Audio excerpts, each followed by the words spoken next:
Holiday Simmer Pot Day, Holiday Edition. With Thanksgiving fast approaching and holiday season right around the corner, I thought I'd do one of my favorite holiday simmer pots for you to remove negativity, promote good vibes and positive energy, and bring in prosperity and good luck.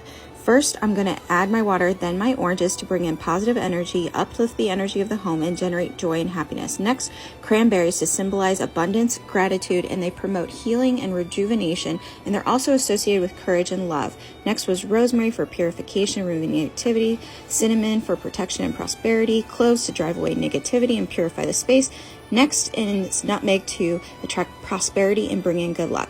I love this pot for this time of year because it's supposed to bring joy and happiness, and when you get all these different energies in the home, it can be a little overwhelming. So use this simmer pot whenever you need to pick up the energy, cleanse, or just bring in the season. Enjoy, and don't forget to take a screenshot of the recipe. Thank you.